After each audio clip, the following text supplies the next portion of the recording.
인류 역사의 흐름을 완전히 바꿔놓은 결정적인 순간, 바로 창세기 3장입니다. 이 장면의 한가운데에는 아주 오래되었지만 여전히 우리의 마음을 강하게 붙드는 질문이 하나 있죠. 바로 뱀은 왜 아담이 아닌 하와에게 먼저 말을 걸었을까 하는 것입니다. 어쩌면 우리는 이미 본능적으로 그 답을 알고 있는지도 모르겠습니다. 유혹이라는 것은 언제나 우리의 가장 약한 순간, 관계의 틈이 벌어진 바로 그 지점, 그리고 가장 말이 통할 것 같은 대상을 예리하게 파고든다는 사실을 말입니다. 오늘 이 시간에는 창세기 3장의 본문을 아주 세밀하게 들여다보면서 이 질문 속에 숨겨진 뱀의 교묘한 전략은 무엇인지, 그리고 그 깊은 어둠 너머에서 빛나는 하나님의 더 위대하고 놀라운 구원의 약속은 무엇인지 함께 탐구해보고자 합니다. 혹시 마음속에 이 질문이 한 번이라도 떠올랐다면 그건 결코 이상한 일이 아닙니다. 오히려 성경을 그저 스쳐 지나가듯 읽는 것이 아니라 진지하게 그 의미를 깊이 고민하는 사람이라면 누구나 자연스럽게 마주하게 되는 아주 정직하고 중요한 질문입니다. 어쩌면 이 질문 안에는 이런 더 깊은 고민이 담겨 있을지도 모르겠습니다. 혹시 성경이 여성을 유혹에 더 약한 존재로 보는 건 아닐까? 혹은 하나님은 왜 그토록 중요하고 결정적인 순간에 그런 일이 일어나도록 허락하셨을까 하는 생각 말이죠. 오늘 우리는 이 질문을 피하지 않고 정면으로 마주하면서 본문이 우리에게 정말로 무엇을 말해주고 있는지 그 길을 차분히 따라가 보겠습니다. 자, 본격적인 이야기에 앞서서 한 가지 분명히 해야 할 것이 있습니다. 성경은 뱀이 하와에게 말을 건 이유는 바로 이것이다 라고 명쾌하게 한 문장으로 설명해주지 않습니다. 대신 우리를 마치 탐정의 자리로 초대합니다. 본문의 아주 세세한 디테일, 그러니까 인물들의 대화와 행동, 그리고 그 순서 속에 숨겨진 단서들을 우리 스스로 발견하게 만드는 것이죠. 그 목적은 단순히 우리의 지적 호기심을 채우는 데 있지 않습니다.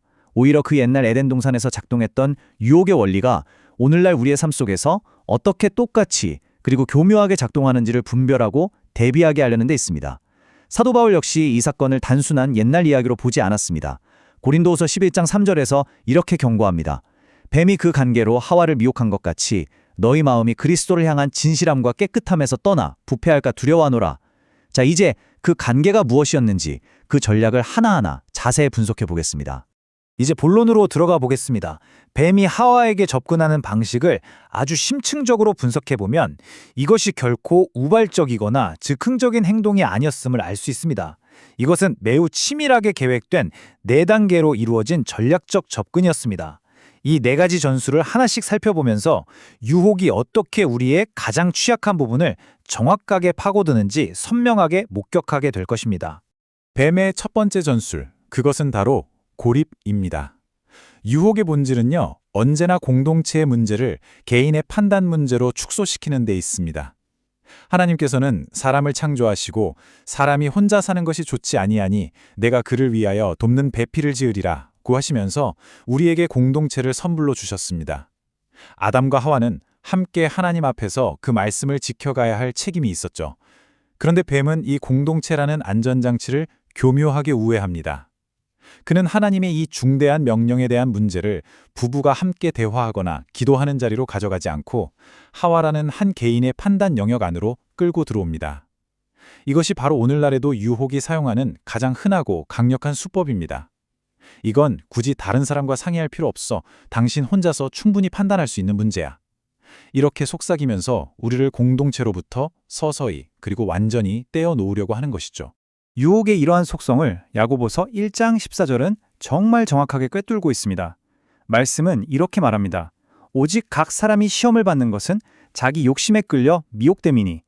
여기서 끌려 미혹된다는 이 표현은요, 마치 낚시꾼이 미끼로 물고기를 꿰어서 안전한 무리로부터 한 마리만 살짝 끌어내는 그 이미지를 떠올리게 합니다.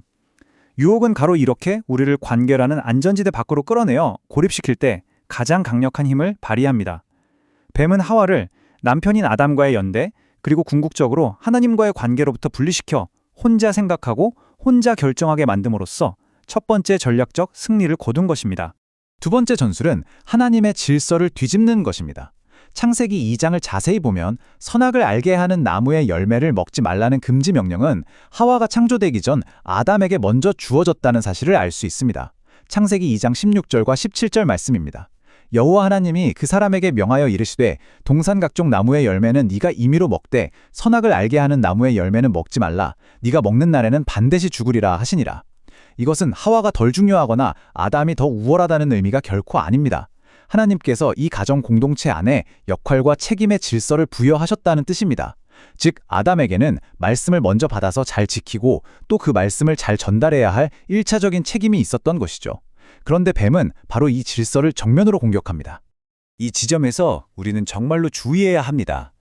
뱀이 하와에게 먼저 접근한 것은 여성이 남성보다 본질적으로 더 약하거나 더 잘 속기 때문이라는 뜻이 절대로 아닙니다.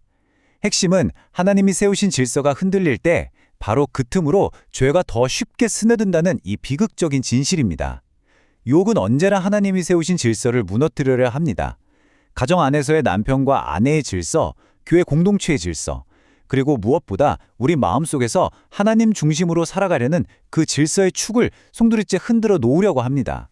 그래서 사도 바울을 에베소서 6장 11절에서 마귀의 간계를 능히 대적하기 위하여 하나님의 전신갑주를 입으라고 권면하는 것입니다. 마귀의 간계는 정면으로 돌파하기보다 이처럼 질서를 무너뜨리고 역할을 혼란스럽게 만드는 방식으로 아주 교묘하게 침투합니다. 뱀은 아담의 역할을 무력화시키고 하와를 전면에 내세움으로써 이 질서를 성공적으로 뒤집어 버린 것이죠. 세 번째 전술을 한번 보시죠. 바로 하나님의 말씀을 교묘하게 비트는 것입니다. 뱀의 첫 질문을 다시 한번 들어보십시오. 창세기 3장 1절입니다.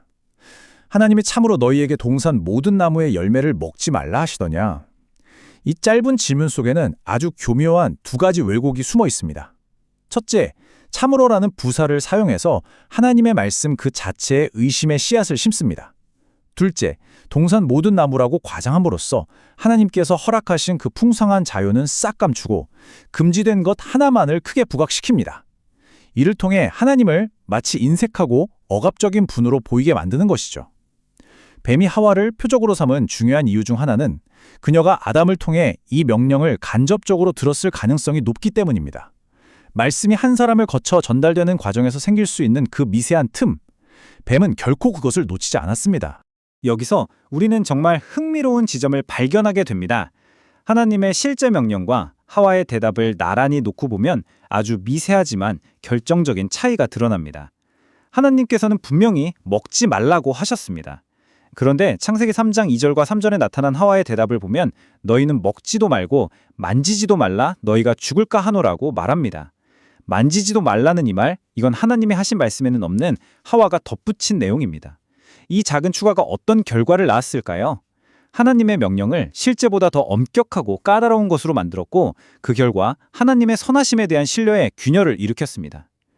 유혹은 언제나 이렇게 말씀의 정확성이 흐려진 바로 그 틈을 파고듭니다. 그래서 시편 기자가 그토록 끊임없이 말씀을 마음에 두고 밤낮으로 되새기라고 강조하는 것입니다. 이제 네 번째 전술이자 이 장면 전체에서 가장 중요하고 또 가장 가슴 아픈 단서에 도달했습니다. 그것은 바로 아담의 침묵을 무기화하는 것입니다.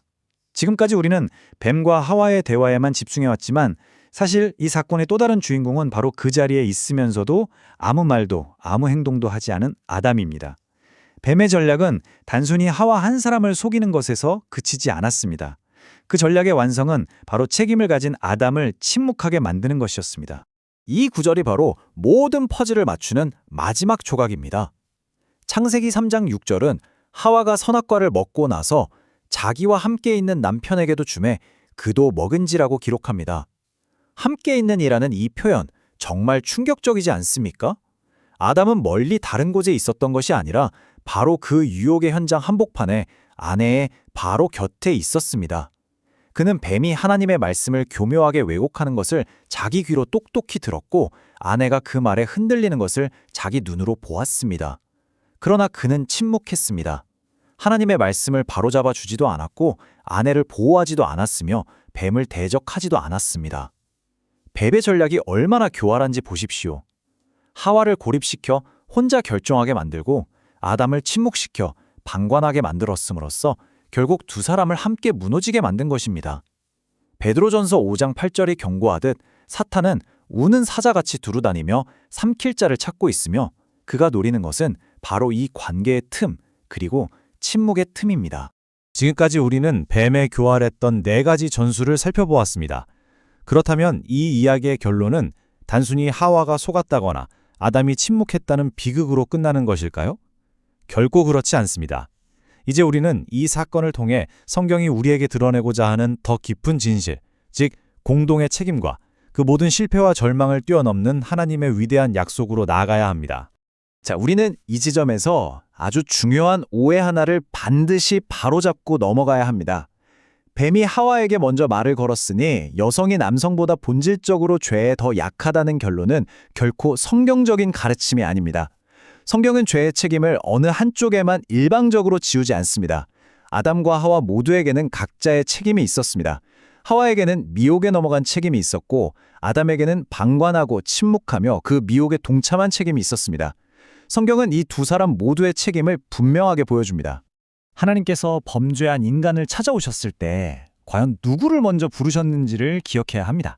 창세기 3장 9절에서 하나님은 하와가 아닌 아담을 먼저 부르시며 네가 어디 있느냐고 물으십니다. 이것은 남자가 더 우월하다는 뜻이 아니라 말씀을 먼저 받아 지켜야 할 책임이 그에게 먼저 주어졌음을 상기시키시는 것입니다. 하나님은 자신이 세우신 질서에 따라 책임을 물으신 것입니다. 따라서 이 사건을 통해 여성을 비하하거나 반대로 남성에게 모든 책임을 전가하는 것, 이 두 가지 모두 성경의 균형 잡힌 시각에서 벗어나는 것입니다. 그리고 바로 여기 이 절망적인 타락의 현장에서 성경은 가장 위대하고도 놀라운 반전을 보여줍니다. 이것이 바로 복음의 역설입니다. 뱀은 하와를 공격하여 승리한 것처럼 보였지만 하나님께서는 바로 그 여자를 통해 구원의 길을 여시겠다고 선포하십니다. 사탄의 최종적인 패배는 한 남자를 통해서가 아니라 바로 여자의 후손을 통해 이루어질 것이라고 약속됩니다. 이 말씀 창세기 3장 15절은 신학적으로 원시복음, 즉 최초의 복음이라고 불립니다. 하나님께서는 심판을 선언하시는 바로 그 자리에서 구원의 약속을 함께 주십니다. 여자의 후손은 네 머리를 상하게 할 것이요. 이 약속은 장차 여인의 몸을 통해 오실 메시아, 바로 예수 그리스도께서 뱀으로 상징되는 사탄의 권세를 결정적으로 깨뜨리실 것을 예언하는 장엄한 선포입니다. 보십시오. 인간이 가장 처참하게 넘어진 바로 그 자리에서 하나님은 구원의 역사를 시작하십니다. 이것이 우리 하나님의 놀라운 은혜와 지혜입니다. 그렇다면 이 수천 년 전의 고대 이야기가 21세기를 살아가는 오늘 우리에게 주는 교훈은 무엇일까요? 이 질문의 핵심은 하와라는 특정 인물이 아니라 시대를 초월하여 동일하게 작동하는 유혹의 방식에 있습니다. 이제 이 원리를 우리의 삶에 구체적으로 적용해 볼 시간입니다. 뱀의 전술은 오늘날에도 조금도 변함이 없습니다. 유혹은 바로 이런 순간들을 집요하게 파고듭니다. 당신이 공동체로부터 고립되어 가장 깊은 외로움을 느낄 때, 굳게 붙들고 있던 삶의 확신이 뿌리채 흔들릴 때, 하나님의 말씀이 명확한 명령이 아니라 그저 흐릿한 조언처럼 느껴질 때, 그리고 믿음의 동역자들과의 관계가 단절되었을 때, 유혹은 어김없이 찾아옵니다. 그리고 늘 똑같은 질문으로 시작합니다. 하나님이 참으로 그렇게 말씀하셨느냐? 이 질문은 단순한 지적인 호기심처럼 보이지만 사실은 우리의 신뢰를 무너뜨리기 위해 파는 첫 삽질과도 같습니다. 그렇다면 우리는 이 교활한 유혹에 어떻게 맞서야 할까요? 우리는 뱀의 전략을 역으로 이용하는 대응 전략을 세워야 합니다. 첫째, 중요한 영적 결정을 절대로 혼자 하지 마십시오. 신뢰할 수 있는 공동체와 나누고 함께 기도해야 합니다. 둘째, 말씀을 어렴풋이 아는 것에 만족하지 말고 정확하게 알고 굳게 붙으십시오. 셋째, 어둠 속에서 혼자 고민하지 말고 관계 안에서 빛 가운데로 문제를 가져와 솔직하게 이야기하십시오. 그리고 넷째, 다른 지체가 유혹받는 것을 볼 때 침묵으로 방관하지 말고 사랑으로 권면하고 함께 싸워주는 진정한 동역자가 되어야 합니다. 우리가 혹시 넘어진다 해도 그것이 결코 끝이 아님을 기억하는 것이 정말 중요합니다. 죄를 지은 아담과 하와의 첫 반응은 두려워하여 숨는 것이었습니다. 그러나 하나님의 반응은 달랐습니다. 하나님은 숨어버린 그들을 끝까지 찾아오셨고 그들에게 말을 거셨으며 그들의 수치를 가려주기 위해 직접 가죽옷을 지어 입히셨습니다. 이것은 심판 너머에 있는 하나님의 긍휼과 회복의 의지를 분명하게 보여줍니다. 심판만이 아니라 덮어주심과 회복의 길을 함께 여시는 분이 바로 우리 하나님이십니다. 오늘 우리는 뱀이 왜 하와에게 말을 걸었는가라는 질문으로 시작하여 유혹의 깊은 메커니즘과 그 너머에 있는 하나님의 위대한 구원의 계획을 함께 살펴보았습니다. 성경은 그 옛 뱀의 정체가 바로 마귀라고도 하고 사탄이라고도 하며 온 천하를 꿰는 자라고 명확히 밝힙니다. 그러나 복음은 그 사탄의 머리를 상하게 하시는 분이 바로 창세기 3장 15절에 약속대로 오신 예수 그리스도이심을 선포합니다. 그러므로 이 질문은 우리를 두려움이나 정죄로 이끌지 않습니다. 오히려 우리를 이러한 결론으로 인도합니다. 유혹은 실로 교묘하지만 하나님은 비교할 수 없이 더 선명하고 확실하게 구원의 길을 여신다. 당신이 오늘 이 말씀을 붙들고 씨름하고 있다는 사실 자체가 당신이 이미 어둠이 아닌 빛을 향해 걸어가고 있다는 가장 분명한 증거입니다.